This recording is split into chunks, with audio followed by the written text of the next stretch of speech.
Hey, good morning. Scott Luton, Greg White with you here on Supply Chain Now. Welcome to today's live stream. Greg, good morning. How you doing? I'm doing well. How are you? Doing fantastic. Morning in very little of the world, unless it's early morning, right? That's right. Well, it's a gorgeous day here weather-wise in the Metro Atlanta area. And today we're continuing our Supply Chain Buzz series where we're covering some of the latest developments and what they mean in the world of supply chain, right? Yeah, no doubt. Looking forward to it too. Yep. Hey, quick side note to Clay and Amanda. It looks like we've got a little issue publishing to LinkedIn. It may be temporary, but just giving you a heads up. I've got some kind of error message here.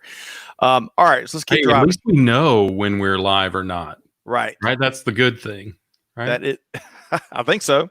Right. Hey, it's visible if nothing else. Well, we know we're on YouTube, Twitter, Twitch, and Facebook. Yeah, Facebook, where a lot of folks are getting their business information these days more than ever before. Shift, right? But I guess it's because everyone's so comfortable with that platform. They're doing a lot of business research there as everyone starts to get back to it. Yep. Let's do this. Let's invite folks. If you enjoy our live stream, check out our podcast. Today we published a podcast with Tim Dooner of Freight Waves. Yeah. That was an interesting episode, wasn't it, Greg? Yeah. I love Dooner. First of all, just a great person generally.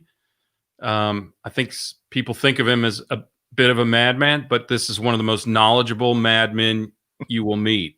I mean, his knowledge of transportation and supply chain in general is really, really impressive. And his career history speaks to that as well. Yeah, agreed. Good stuff. You can check that out wherever you get your podcast from, and be sure to subscribe so you don't miss a single thing. All right, so today is Monday, June 1st, 2020 already. Let's talk about this day in history. So first up, on June 1st, 1495, a monk by the name of John Core documents the first known batch of Scotch whiskey, which can be found in Greg's coffee cup right this very second. So, not really. Just kidding there. But wouldn't it be great? That's right. So John Core was a monk in Lindores Abbey in Fife, Scotland, and that was the first reference ever to a drink that's become popular around the world. Scotch whiskey. That's right. And then on this day, June 1st, 1792, Kentucky, speaking of beverages and adult beverages and spirits, Kentucky is admitted as the 15th state in the U.S. And then just a few years later, June 1st, 1796, Tennessee is admitted as the 16th state in the U.S. And then finally, June 1st, 1980, CNN begins broadcasting. Wow. The genius that is Ted Turner changed the world, really. Yep. And a lot of folks made fun of him, said it'd never happen and it'd never take off. Holy cow, Look at it now, right? Yeah, really. Yeah. I mean, what would we do without the ability to pop over to any of the 24/7 news services these days? This is actually an image of my oldest, Brantley. We took a school tour about a year or so ago. Man, the world has changed dramatically since then. And toured, of course, all the studios, and they do such a great job at CNN touring folks through their offices there. But it has been, 40 years. So happy 40th anniversary to the folks over at CNN. Hey, Greg, other news around the world. Children's Day internationally is celebrated today. June holiday, or also called June Bank Holiday in Ireland, is today. Independence Day in Samoa. National Maritime Day in Mexico. It's a little supply chain been there. World Milk. What's that? There we go. Maritime Day in Mexico. World Milk Day. I didn't know that was such a thing here today, and it's celebrated internationally. Got milk. And with all that said, let's dive into the supply chain buzz. Yep. All right. So on today's supply chain buzz, we're going to kind of change up the approach a bit. So rather than take a deep dive on 3 or 4 stories, what we're going to do is we're going to scan the headlines on the front end and share three stories, and probably get a little bit of a hot take from Greg on a couple of those. And then we're going to take a Got a deep little dive. bit of feedback that maybe you, not me, were talking too much. Yeah, we get that feedback a lot, don't we? No, yeah. Come um, on, people, take it easy on Scott. So then we're going to take a deep dive on UPS's surcharge changes and have a great guest join us in the studio today, an expert guest join us today. And then we're going to wrap on 3 additional headlines and kind of give you the down and dirty on what is happening there and why it's important. So you ready, Greg? You seatbelt fastened? I'm ready. All right. Buckled up. So the automotive industry is certainly taking its lumps here. In the first couple stories, Renault is cutting 15,000 jobs. So according to the BBC, the French automotive manufacturer cutting 15,000 jobs worldwide. Wow. In a 2 billion euro streamlining initiative. The company is now in labor negotiations to determine which of its plants are going to be impacted. Beyond the workforce reduction, Renault is also 1, reducing subcontractors, 2, reducing the number of components it uses in its vehicles, 3, freezing expansion plans, particularly in Romania and Morocco, and 4thly, shrinking gearbox manufacturing worldwide. The company is also going to be focusing more on small vans and electric vehicles. And I didn't know this, Greg. Did you know Renault is part of a unique 3-way alliance with Nissan and Mitsubishi, and it's owned 15% of the company is owned by the French government. Yeah, that's pretty typical for companies in on the European continent, and particularly in France. So that's really interesting. Also, not easy to cut jobs in Europe. In some countries, they make it virtually impossible, and in others, you have to pay as much as a year or 2 of what's called garden leave, which is essentially paying someone for the time that it might take them to find a job. And reality is, it could very well be a significant portion of time for some of these folks. Yep. Hopefully, there's some good news behind this, in that as the economy starts to come back, they'll bring these folks back. We'll have to see. Yep. We will keep our finger on the pulse. But speaking of Nissan, Nissan also is making some big changes. So according to the Wall Street Journal, Nissan reported a massive $6.2 billion loss in the latest fiscal year. As a result, Nissan is going to be reducing overall capacity to the tune of about 20%. Wow. Closing plants in Spain, Indonesia, and reducing capacity in plants in the U.S. Interestingly enough, I didn't realize this, Nissan in recent years has been building up its capacity so it could produce 7 million vehicles. However, they never sold more than 5 million. So they had a big delta there. Additionally, the company plans to focus more on markets in the U.S., Japan, and China, while its ally Renault is going to focus more on Europe and Latin America. And finally, Mitsubishi is going to focus more on Southeast Asia. So we'll see if this strategy and these massive pivots work out. Hey, quick program note, Greg, and to our audience. Looks like we're still having a challenge connecting with LinkedIn. So we're not going to be able to connect with many of our audience there. It might be an issue with our platform. It could be an issue with LinkedIn connectivity. But regardless, as Greg mentioned earlier, you can connect on this Supply Chain Buzz episode live via Facebook, Twitter, Twitch, and YouTube. All right. So, Greg, any additional thoughts on these, all this disruption we're seeing? Of course, we're seeing it everywhere, but particularly in the automotive market, especially as it relates to demand. It's not surprising, and I wonder if this isn't the start of a more dramatic shift. Interesting that Renault went to more vans, which are what are selling, and electric vehicles, and people are starting to move there. Move that direction in terms of how they start to think about their next vehicle. Also interesting is that triumvirate, Nissan, Renault, and I'm sorry, what was the third company?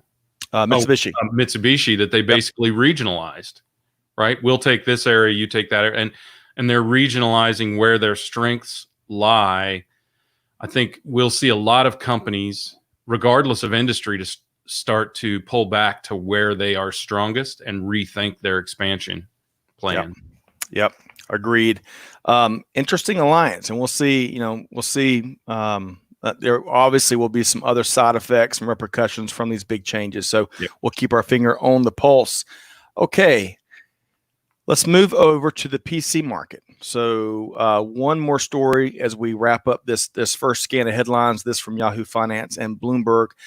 The world's second largest PC manufacturer endured a very challenging second quarter, including a loss in revenue. One of the main culprits, of course, was supply chain disruption, which doesn't surprise anybody. We saw our friend Adam Robinson via Twitter report earlier today, or cite at least an ISM article, which shared some of their research that 75% of the companies around the world have been experiencing supply chain disruption related to COVID-19. And we thought, Greg, that number was surprisingly low. Yeah. So back to HP here. So HP CEO Enrique Lora says supply chain issues began, of course, in China and spread into the company's Southeast Asia footprint. But good news, we all need good news. They're back at full capacity now. So what is a company to do? Well, HP has already announced that they're going to spend a lot more money on supply chain and logistics efforts, which I am sure they're not going to be alone in that regard, right? It's going to be a crowded market for supply chain transformation in very short order. I think a lot of companies will diversify. They'll have a China plus 1, 2, 3 sort of strategy, or start to have alternate areas where they might produce some of their volume. Reshoring, nearshoring, all of these things have been discussed. Of course, the cost blend will mean potential price increases for a lot of products. That's right. So consumers, get ready. Yeah. We'll see how that plays out. Hey, quick trivia question. Of course, we got our supply chain trivia right around the corner Wednesday morning. Greg, if HP is the number 2 in terms of PC producers, PC production, who is the global number 1? My guess would be the former maker of all of IBM's laptops, Lenovo. Is that? You're right. Winner, chicken dinner. Lenovo is the number 1 PC manufacturer globally, which I had no idea. Well, surprising to me is that HP is 2. I'm not sure I would have guessed them as 2, but I was thinking Tandy. Did you ever have a Tandy, Greg? I did not, but my great grandparents did, of all things. I don't remember what their computers were called. They were TRX 80. That sounds right. Something like that. Yeah. We had an Apple before it was called a Mac. Apple or Apple II or Apple IIe. Apple IIe. Yeah, that was infamous, especially in schools back in the day. Oregon Trail. Everybody played it. Most people did not make it to their destinations. Hey, so we're going to move right along because the next topic is a big one. It's going to impact a bunch of companies. And Greg, tell us a lot more about these new surcharges that UPS rolled out. Yeah, so just so everyone knows, we've decided we're going to go deep on a particular story each week and then hit the high points of several of these. So this is the one we're going to go deep on. And while UPS is in the title, and this is predominantly about them, there is a lot more to be said here and a lot about other carriers as well. So UPS has announced peak surcharges of 30 cents per package for ground, residential, and SurePost delivery, which includes USPS final mile delivery as well as UPS final mile delivery. And the reason for that is because of COVID-19 and this seismic societal disruption of sending people home, their volume is up over 70% on last mile, on parcel delivery to residential. And that's obviously been very costly for them to endure. So as not to miss some of the key points from our Supply Chain Dive article, again, from another one of their crack journalists, great job, Kapadia. They they have experienced a pretty significant uplift. They have not only identified those two things, last mile, but also large package surcharges of $31.45 per package for anything over 130 inches by 96 inches. Obviously, that's pretty large, but they also already had large parcel surcharges. An interesting statement by Chaz Gorham, district sales manager at the U.S. Postal Service.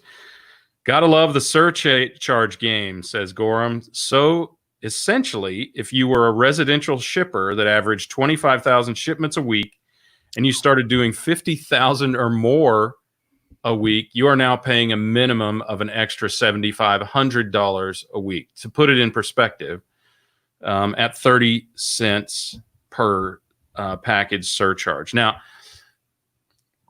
this begs a larger question, which we'll get to in a second. But one point is that FedEx, one of the other carriers, and TNT have both taken different angles on this in terms of how they are addressing it by predominantly limiting volume of their larger shippers rather than surcharging for it. So the net effect, I'm not exactly sure what the net effect is, but the net effect is either lower customer experience or higher cost. And an interesting analysis here leads us to, I think, a really foundational question of whether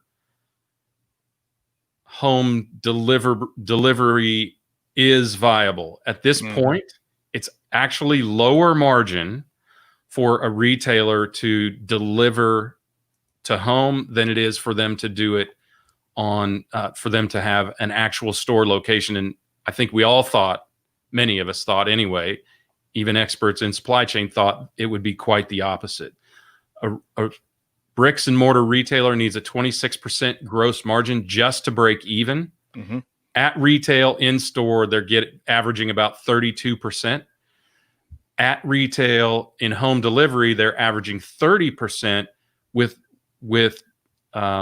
margins as low as 12%, depending on the type of delivery that we're talking about. The faster the delivery, the lower the margin. Hours long delivery is around a 12% margin and never peaking above 30%. So clearly there are some inefficiencies in the marketplace, and largely that has to do with additional slotting positions downstream from the stores or in the stores, and labor costs, and of course shipping, which this alludes to. So I think this really addresses or starts to highlight the issue that we have to figure out how to create a more viable delivery, especially last mile delivery solution, in order to sustain this. And it really does beg the question, is home delivery sustainable?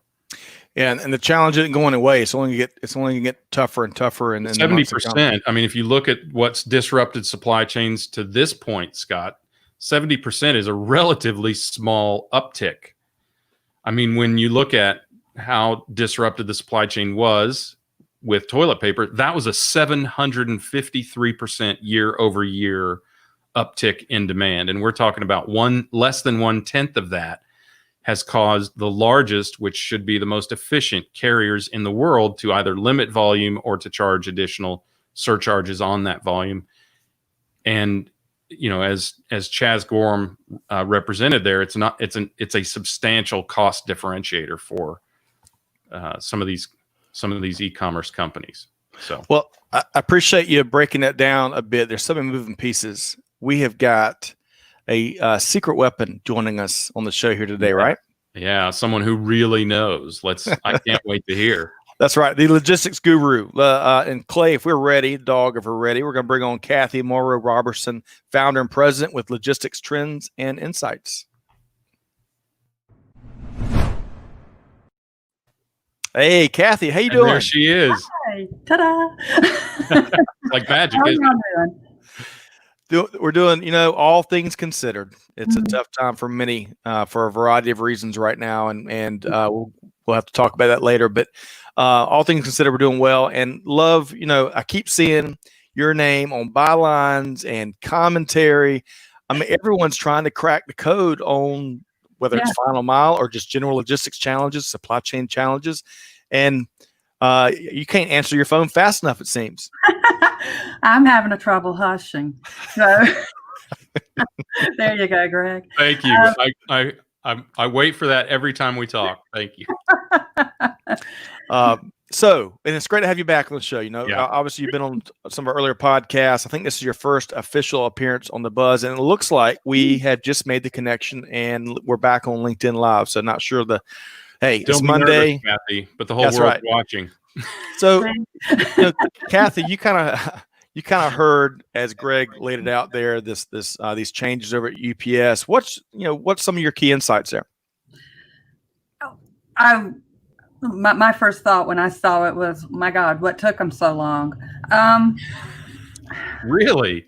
Yeah, really. Think about it. Back in March, when when UPS reported their quarterly earnings, they came out and said 70% of the volume in March alone was residential deliveries. Right. So, and they were seeing the same trend in going into April.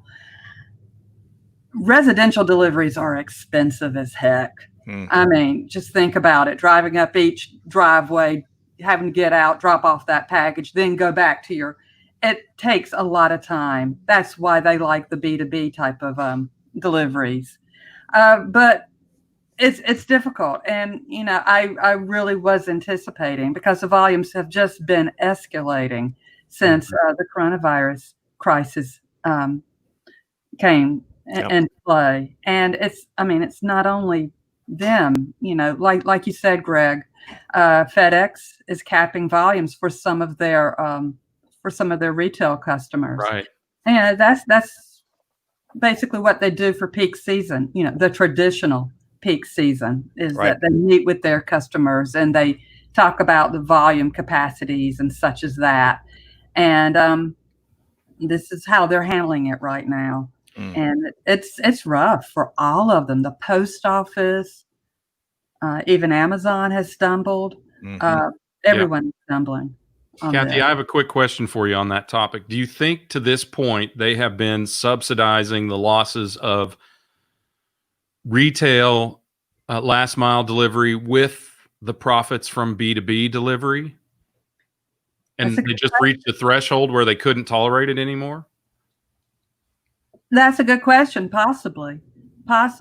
I mean, they probably held out as long as they could.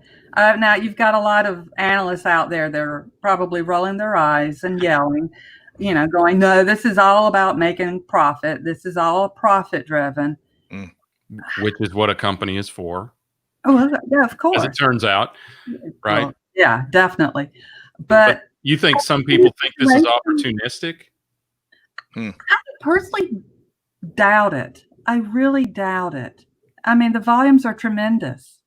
Even though FedEx, Post Office have been begging for e-commerce packages, for quite a while. Well, boom, they've got it. Yeah. But I think to be fair, because I know Greg quoted the Post Office. The Post Office should probably increase the rates the most, right? Given what we've seen for years with the Post Office, right? Yeah, you would think. I mean, right now, this is their competitive advantage, is that they are the low-cost provider. Right. Other than that, I mean, their on-time performance, based on the Supply Chain Dive article Greg referenced, right? That on-time performance has been pretty sad for the Post Office for a number of reasons, and some very unfortunate reasons. Hey, real quick, before we continue on this conversation, let's say hello to some of our listeners who clearly the LinkedIn glitch got them. But hey, Memory is watching while she has dinner. Hello, Memory. Great to see you. Sylvia, hello to the ATL, she says. I hope all is well. Great to have you on the live stream again, Sylvia. Sankit, hello, team. Swatha, hello, all. And Sadie is back once again. Hello, Sadie. And Benjamin Goldklang, one of the supply chain super competitors. We'll see him hopefully Wednesday morning as we continue that with our friends at SafePix, right? So hello around the world. Hopefully everybody is doing thanks, okay everybody. this Monday morning. All right. So Greg, keep driving here around this UPS schedule fee schedule change. Yeah. Well, I think, Cathy, one of the things we talked about is how this speaks to the viability of last mile delivery to residential. So I would love to get your take on what you think it says about last mile to residential right now. And obviously this has to be solved, right? E-commerce is not going away. Exactly. I wonder if you have heard of gotten any insights from any of the carriers or anyone in industry as to how they intend to address the viability of home delivery going forward. Last mile delivery has always been the most expensive part of the total logistics cost. I mean, it ranges from 25% upwards to 50% of logistics cost. Mm-hmm.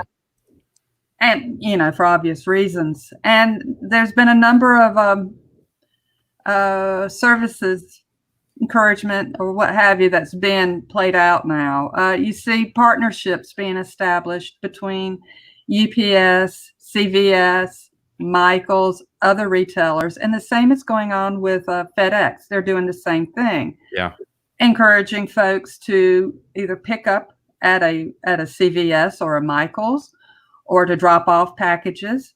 That's less costly for UPS right. FedEx, because it's all a big giant pickup there. Also less costly for the retailers. Exactly. Right? You're bringing in people to your stores, which is good, because chances are pretty good they'll pick up something else while they're there in the store. Whatchamacallit, almost every time. Exactly. And the other thing is they both have both UPS and FedEx have been touting their alternative delivery access points. These are third-party companies. Well, they could be like UPS stores, FedEx stores, but others, convenience stores, where you could again pick up or deliver, or drop off a package. So they're trying that. Last year, I don't know if you remember seeing this, but UPS partnered up with a tech company to help out with some of their retail customers.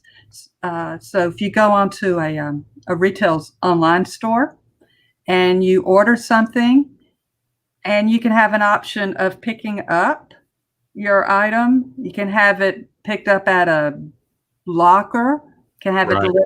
Yeah. So giving those types of options, I think it's going to come into play here as well.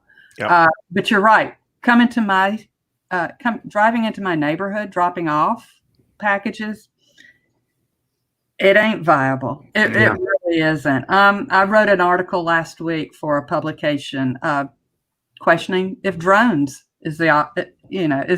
could drones be used? Yeah. Right. I know they've been tested, right? Right. Yeah. I live in a neighborhood where I am over 3/4 of a mile inside the neighborhood around multiple windy streets to get there. I mean, every time I drive home, I'm thinking about what I need to get before I pull into my neighborhood, because I don't want to drive in through because it's so windy. Scott's had to drive to my house. We ran out of gas in the Supply Chain Now van, and it's torture. It really is. And there are lots of neighborhoods like that. So I can see where the cost adds up really quickly. Exactly. Hey. You could imagine like maybe a UPS just parking the package car, right, and shooting off drones. You know. Gosh, that sounds like a fun job in a way, doesn't it? I know. Right? Yeah, sign me up. Yeah, I mean, there are lots of ways to address it, but imagine there are wheeled drones, there are flying drones, but imagine you've got your deliveries for the day and you set your wheeled drone, you roll it out of the back of your truck and let it do its drop-offs, and you swing back and pick it up. Yep. And you drop off multiples of those around different neighborhoods. Yep. So to our audience, y'all weigh in. What are you seeing? How have you chosen to get your package delivered, and from whom? Tell us what you're thinking. So real quick, Cathy and Greg, let's say hello to a few folks. We have Walton Chain USA tuned in via, I believe that is Twitter. Hello to you. We have Jennifer Miller from the Freight Hub Group in South Florida. Jennifer, hope this finds you well as well. Let's see. Well, Mr. Goldklang is promising a top 5 finish on Oh, Wednesday. is he We'll right? see. Okay. We'll see. I love that. That's a kind of a spirit. Let's go. Joe Namath playbook there. There you go. Ali tuned in via LinkedIn. Hope this finds you well this morning. Let's see here. And I think Memory has a suggestion. Yeah. Yeah. So Memory says, I wonder if it would be viable for e-commerce deliveries to be done in a similar manner as we hail Uber to increase capacity and speed up deliveries. I hate waiting for anything I buy online. Welcome. I think we all feel that pain, right? Yeah, we do. Yeah, we've been conditioned to expect it before we hit the order button. So. It is such a, we've talked about this before, and it is such a fascinating psychology study because, like, here recently, I ordered some shirts, some that I did not need this week. I didn't need next week. I don't need next month, but you're tracking to see when you get that package. It is it's something that, dude, Amazon has nailed that neuron specifically in the brain. Yeah. And are leveraging it left and right. Yeah, I agree. I have found, I don't know what you all would say, but I've found myself becoming a bit more patient because I know why it's going to be slower. Yep. And I think that visibility too, we're talking all the time about supply chain visibility, and we keep talking about supply chain as if the consumer isn't part of it. Right. I had a recent discussion with somebody on LinkedIn about about the fact that Costco or whomever, whatever retailers don't notify their customers of what's coming in. Why not? I mean, if you're doing it online, why not notify them that it's coming into the store physically? And I think that's one of the hurdles we've got to get over is we have to recognize that the consumer is the beginning and the end of the supply chain. Yeah, good point there. Hey, as we wrap up with Cathy Morrow Roberson here with Logistics Trends and Insights. Hey, do we Cathy, have to let her go? We don't have to let her go. No, not yet. we did either one of y'all see? I believe it was in Supply Chain Dive. I read it over the weekend. It could have been in maybe the Wall Street Journal as well. That there was a study out there that is looking at what Amazon is doing. I guess it's going to be the Amazon Hour. And they're putting a hub together. And this one study suggested that Amazon may invest in as many as 200 planes to compete more and more in the air cargo space. Cathy, what any of your thoughts if you saw that piece? I did see that. That was interesting. There's so much surrounding Amazon. And last time we had this discussion, Cathy, you told me to hush. I remember that. Wait a minute. Are you telling me to hush now? No way. Seriously. I want to hear your thoughts on this because I'm really interested in all of these developments and what they mean for the combined parcel carrier environment. It's fascinating. It really is fascinating because particularly as we learned back in January during UPS's earnings, 2019 earnings, that Amazon made up almost 12% of their revenue. I think my mouth just dropped. Yeah. Yeah, and I was sitting there yelling at my screen, like, how could you have done that? But I think it's easy to do, for better or for worse. And but as far as the air goes, and most of that was air freight. UPS is a good is a provider of next day air, right, for Amazon. And the question, immediately popped up in my mind with this possibility of 200 extra airplanes for Amazon is, how will that affect UPS, the relationship with UPS? Or will they bring all that volume back under their wing, so to speak? And also, where are they going to find all the pilots? I think right now, with so many pilots, unfortunately, furloughed, it might be a little easier to find. But before the pandemic hit, There was a shortage of pilots, Yeah. much like, truckers. A lot of them have been retiring or have reached that mandatory retirement age. Yep. And so there's a lot of questions there. If anybody's going to pick up those extra planes, it's going to be the Atlases, the ATSGs, and the other partners of Amazon. I personally do not think that Amazon will buy into an airline or buy an airplane on its own. I think they still will maintain their relationships that they have. An outsourced fleet, if you will. Yeah. I think so. But deeply controlled by them, I'm sure. Oh, yeah. Well, they've got big plans in terms of other capital as well. They've got 100,000 Rivian battery operated vans, right? Yeah. On order now. So they have other plans in terms of capital. They have the Amazon Prime, those cool looking gray vans. I'm not sure where they found such a unique gray color. But those vans that you see, those are not Amazon owned vans in most cases. Those are third party carriers like DHL did when they had parcel delivery in the States. So it's the same model that FedEx has built out for their brand. Yes, exactly. So all right, so we got a couple of comments and from our audience here. So Walton Chain USA asks, what do you think of RFID for tracking packages, authenticity, and debt settlement, as well as customs? I think that's already been used in a lot of venues, a lot of organizations for those reasons, right? That's been used for quite a while. RFID's been used for a number of years. I'd be more interested to hear their thoughts. Yeah. I think it's one of the many solutions that we'll use. A lot depends on the necessity of provenance, of establishing provenance, and of establishing delivery, and also the cost of the item. Yeah. Yeah. I think RFID is a good relative low cost solution. Finally, 25 years later, or maybe more. Yeah.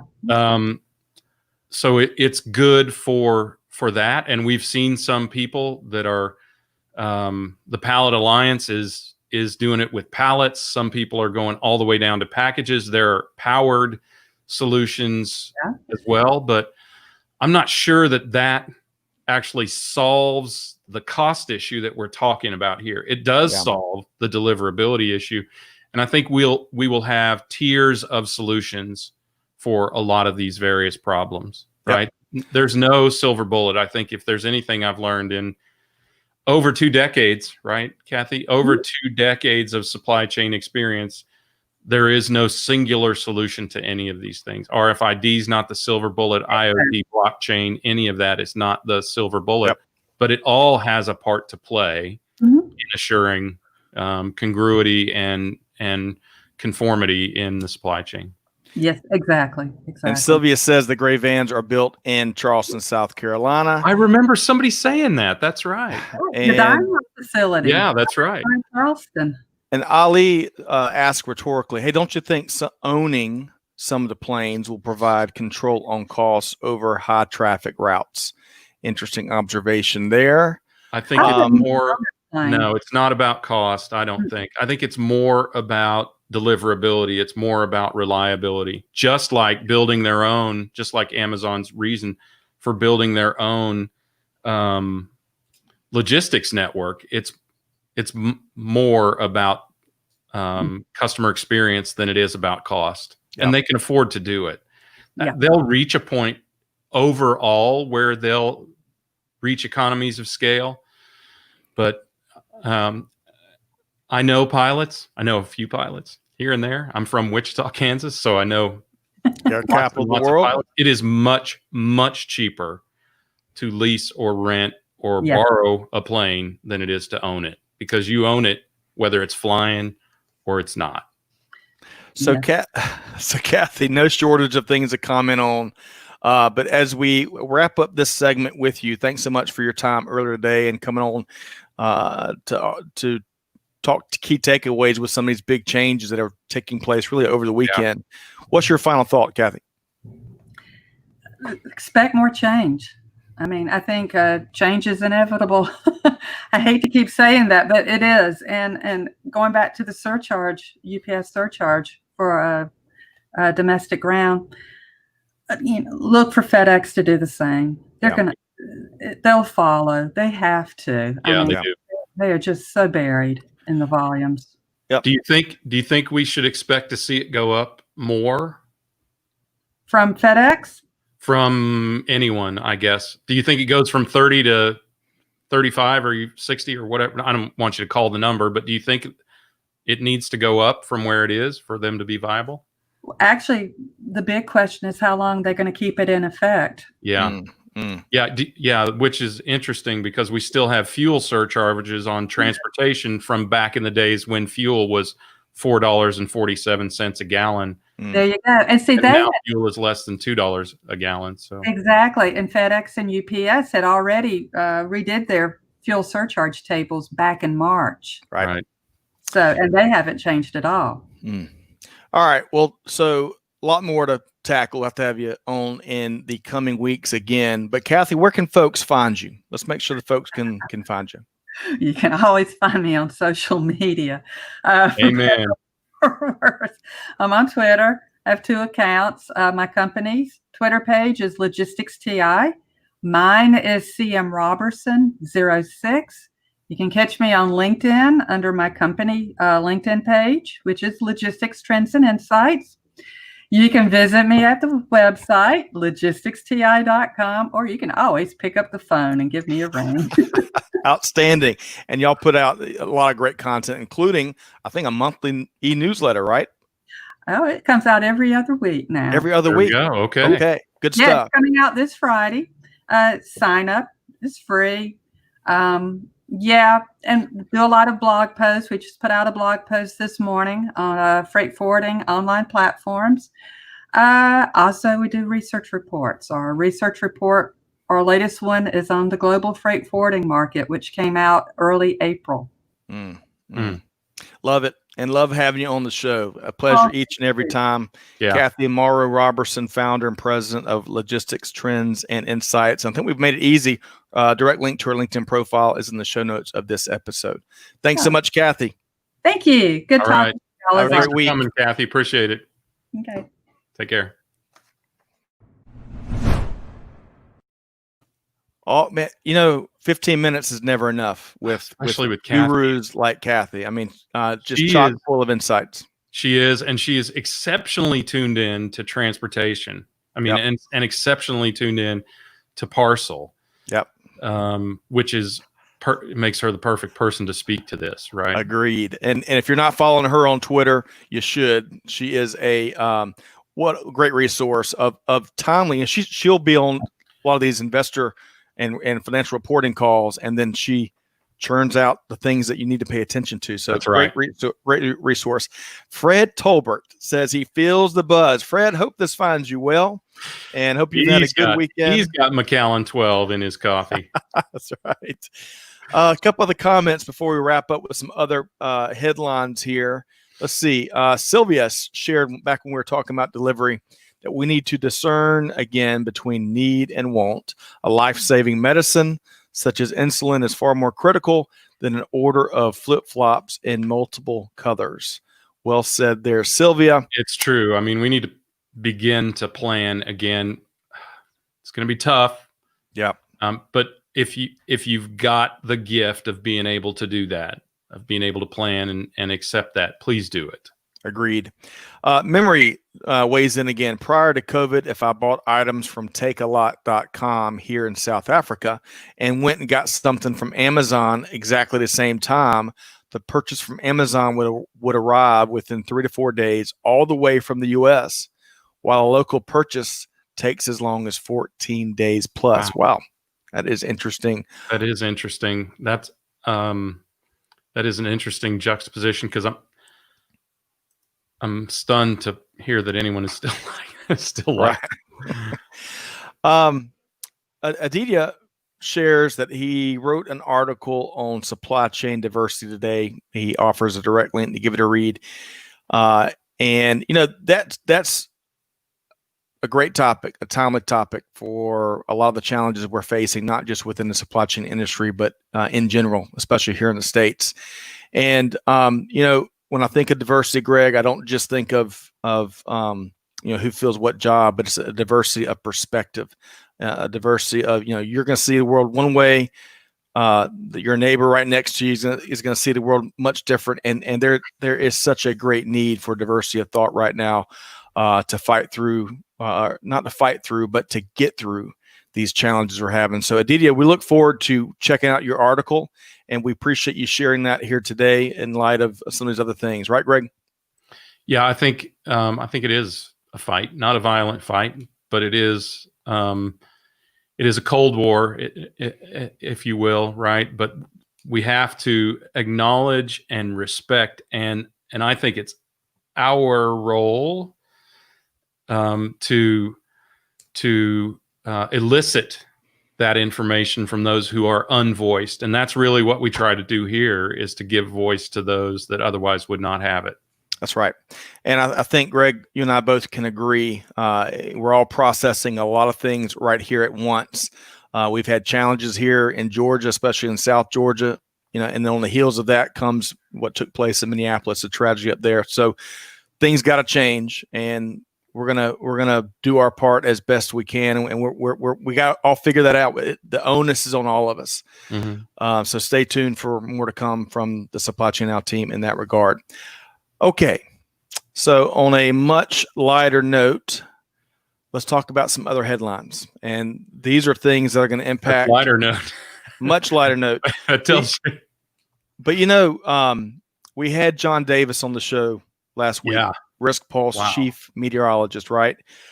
Who's that in the show notes for this show as well, because his that's really valuable information for team or for companies coming into hurricane season. And what he knows is truly impressive. Yep. Well, to follow up on his appearance, where he spoke a lot about the unique hurricane season that we're all going to be facing here, really globally.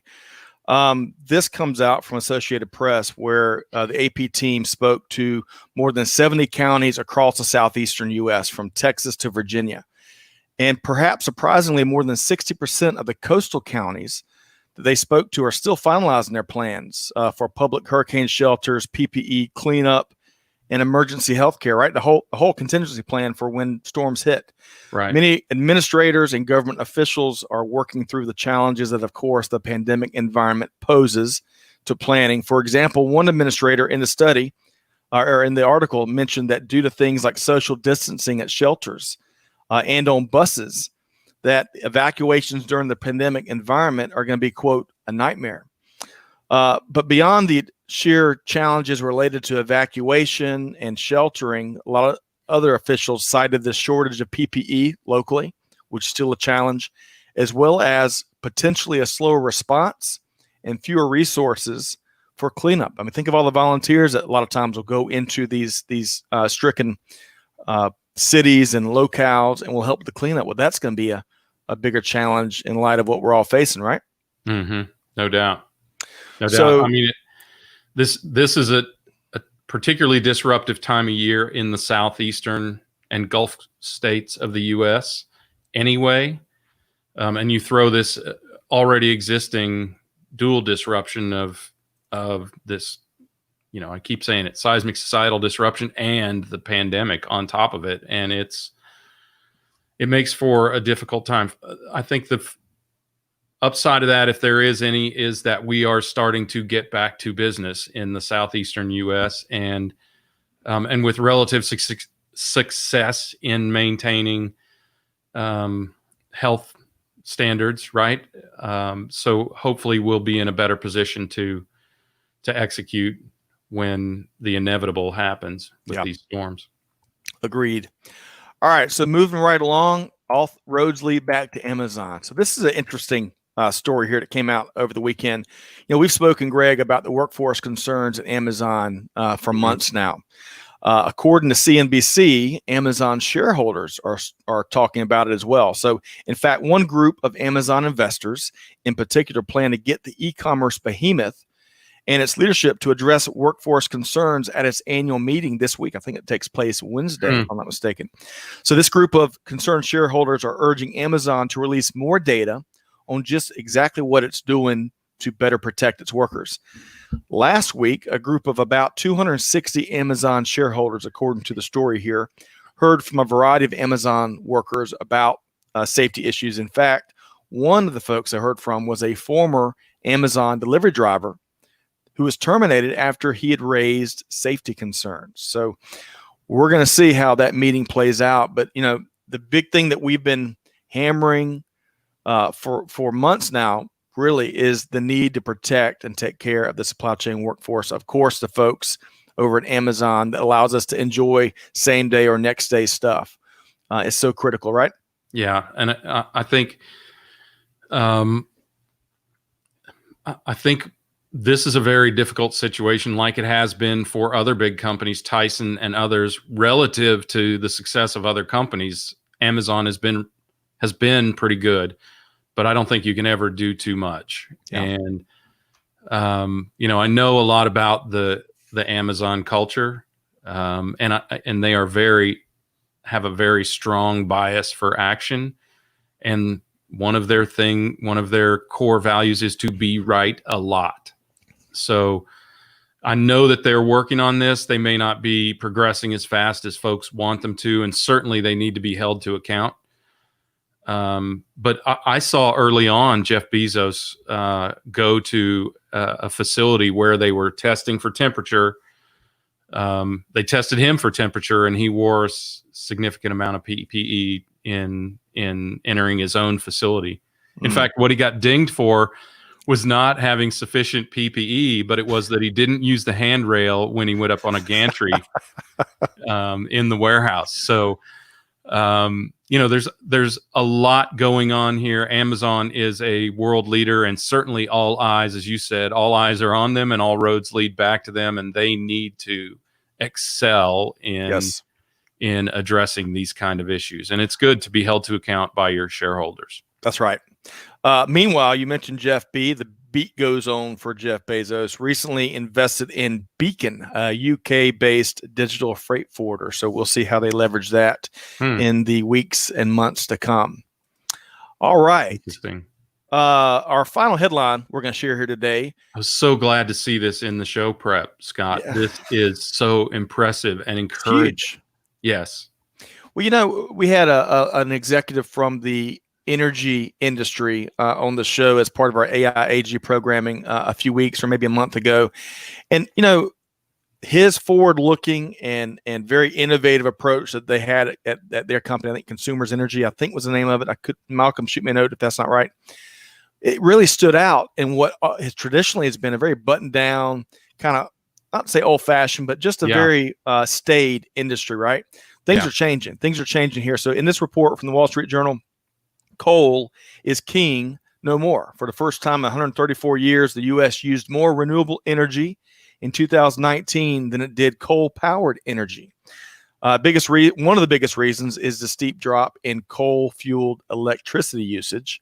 Two other reasons that the article cited: the pandemic caused energy companies to shut down a lot of plants, including coal plants, and many analysts are saying that those coal plants are not coming back online. Additionally, many energy companies are very practically and intentionally looking for ways to make the transformation over to more renewable energy. They are certainly answering the call and demand that consumers want, right? Yeah, I think at the risk of getting a nasty phone call from my wife's cousin in West Virginia, I think the fact is that we're not consuming less energy. We're consuming more energy, but we're consuming less of it by using fossil fuels and particularly coal. So we know that. We know this because the cost of gas, if anyone has recently renewed their natural gas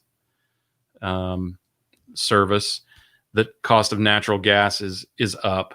Of course, the cost of other fossil fuels are down substantially, but one of the things we've got to do is get to more renewable and less pollutive energy resources, because the amount of energy that we use is it continues to rise. Yeah. So it will level off at some point as population levels off.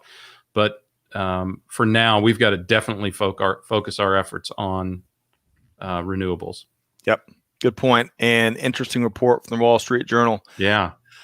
One more thing, and certainly a highlight of today's buzz and a highlight in general. So Launch America, for the first time in history, NASA astronauts have launched from American soil in a commercially built and operated American Crew spacecraft.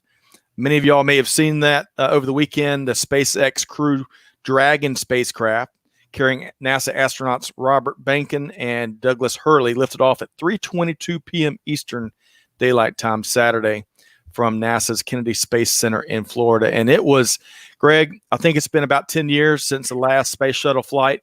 And unfortunately, the space shuttle got so routine and really inaccurately viewed routine, because it is blasting into space via space shuttle or the Dragon, one of the most dangerous things you can ever do. And most amazing. Right. And it was absolutely captivating over the weekend, wasn't it, Greg? Yes. And I want to thank you personally for notifying me, because I thought that it was a washout for Saturday, and I was on my way to have Mexican food when you let me know. And there were dozens of people, appropriately spaced, sitting at the restaurant with their phones in front of them, watching this thing. I mean, virtually everyone was transfixed on it. It, considering everything that's going on, it was a unifying moment for humanity. Great point. Right? And fascinating. And it really puts in perspective what is possible when we come together, and what is available to us when we do. So, yeah. Great point. Yeah. Very exciting, invigorating, inspiring. Still is, man. I'm still moved by it. Right. Well, I was in particular, I was really pleased to have my 3 children in the same room, because, as we've talked about, I think on last week's show, you and I grew up with the TV and the VCR or the Betamax being rolled in on that black frame cart, and the space shuttle, launching, and all of us kind of having that moment when we thought about what we do when we grow up, including some folks being astronauts or scientists or some of the engineers behind it all. So to have my 3 kids in the room as it launched was very special to me. And hopefully, to your point, it will be a unifying moment when we need it terribly right now. Well, and I would love to give just a quick shout out. I won't give a last name, to Crystal, who was one of my coworkers at Blue Ridge, who is now at NASA. I'm so happy and proud for you, Crystal, and all of your hard work brought to fruition. All of the hard work of everyone at NASA and SpaceX have delivered this. And I think as the NASA administrator said, this is the beginning of a new era of sustainable delivery to space for NASA.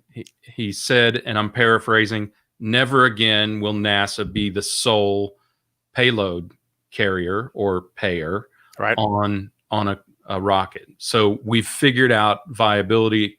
I would like to thank Elon Musk. All that weed must have paid off in his brilliance to make this happen. And I mean that genuinely. That's, tongue in cheek, but I mean that genuinely. In 1984, Scott, he expressed his ability to get NASA viable and into space frequently. And if you haven't seen it, go to YouTube and watch it. It is an amazing demonstration of the brilliance of this madman's mind. And thank goodness in some cases for madmen and women who do this crazy stuff. Right. And we need more of that. We need leadership with vision. Agreed. So good stuff. Great highlight, certainly of the weekend. of the month and perhaps of the year. So, all right. So next steps here. Thanks to everybody for joining us for today's Supply Chain Buzz. Thanks for looking past some of the technical glitches that we had on the platform evidently earlier today. LinkedIn maybe didn't have its cup of coffee early enough. Blame them. Yeah. But hey, join us for the Supply Chain Trivia Challenge. Installment number 3 this Wednesday morning, June 3rd at 9:30 a.m. Eastern Daylight Time. It's our Eastern Hemisphere edition. We're doing it in conjunction with the great folks over at Sapix. We'll see if Kobe Cannoli defends the title. Kobe finished in first place last challenge, and we'll see if Tony and Haride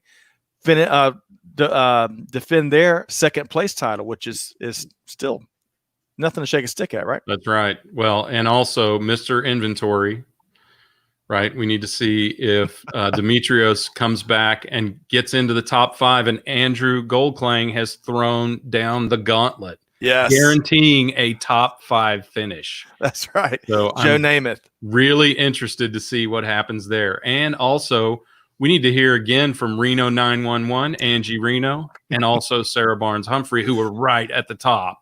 That's right. Right, until they had to, they had other duties they had to attend to. So join us this Wednesday morning. You don't have to register, but it'd be a lot easier if you did. We're going to send out some guidelines probably tomorrow afternoon to all those folks that register.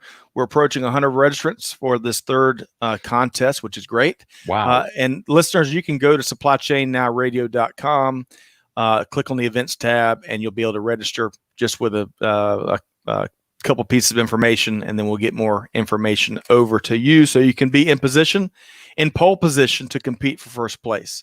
Better bring it this time, people. That's right. So, if you enjoyed today's live stream, check out our podcast, wherever you get your podcast from. Yeah. We're still going back to, kind of halfway through. We're looking for the right words and certainly the right actions right now. Business, as the point you made, Greg, business has got to continue, because with business and with growth, we're able to do other things to make things right. And, we want to wish all of our audience and our listeners all the best. These were challenging times in recent months in and of themselves. Mm-hmm. And with the events we've seen in recent days, they're going to be even more challenging. So, but stay tuned. We wish you all the best, and we look forward to you plugging in with us on the next episode of Supply Chain Now. So with that said, Greg, on behalf of Greg White and Amanda and Clay and the whole team here at Supply Chain Now, we really wish you all the best, and there will be much, much brighter days ahead. And have a great week, everybody. Thank you. Thank you.